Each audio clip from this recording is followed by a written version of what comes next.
It's been happening for quite some time. There is an overabundance of deer and not as many hunters as there used to be.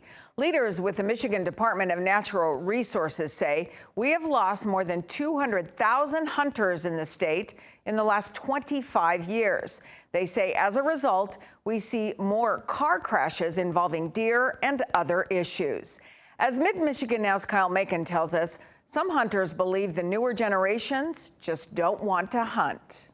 I think we got to press the importance to our youth and to their parents how important it is to get out there and experience the outdoors. Larry Petrella has been hunting deer since he was 16 years old. He says he's noticed fewer hunters in the field, especially young hunters. He finds that odd because when he was a kid, he couldn't wait to get outdoors to hunt with his dad and uncles. The idea that we're sharing time with each other that we're going to remember for a long time, and that's about it. You know, the whole thing about making memories. But people like Larry are becoming more of a rarity. The Michigan Department of Natural Resources says from the mid-90s to now, there's been a 30% drop in hunters. Society's getting older, for one thing, and the ability to go out and experience it because of their their work or whatever it is, it's harder for them to get time off. And Larry is pretty spot on. A survey done by the Michigan DNR with hunters and outdoor organizations find that age is one of the reasons people aren't hunting. Other factors can be access to private land and youth not getting into hunting like others did in the past. They're trying to do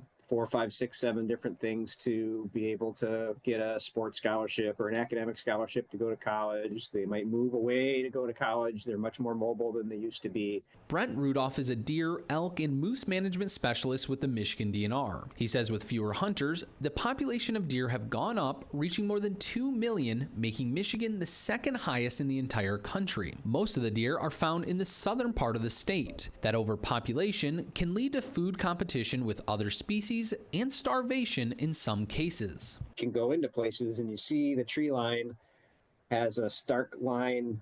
You know, the bottoms of the leaves only stop at a certain level. It's because that's as far as deer can reach.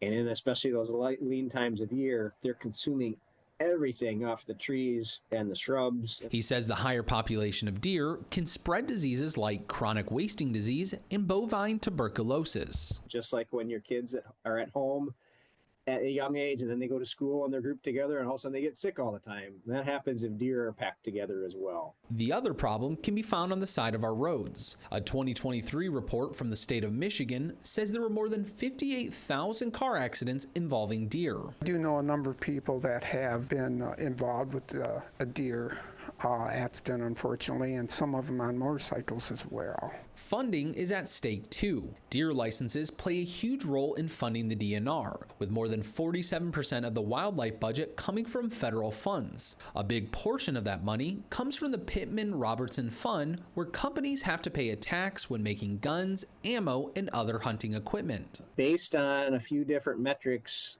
a key number of which is how many licensed hunters you have in a state, those federal dollars go right back to the state for the programs that we run. So with fewer hunting licenses being sold, less money is going to the DNR. The question is, what are we doing about the problem? We've decreased the minimum age that hunters can go afield. We've created some mentor licenses and other programs so that younger hunters, when they're accompanied by an experienced hunter, can go afield at a younger age than they used to in the past. The Michigan DNR has also extended hunting seasons and offers free hunter safety classes. If you'd like to get into hunting, public land is a great way to start. Now, the Michigan DNR has a list of available public land in our state, and you can find that list right on our website, MidMichiganNow.com.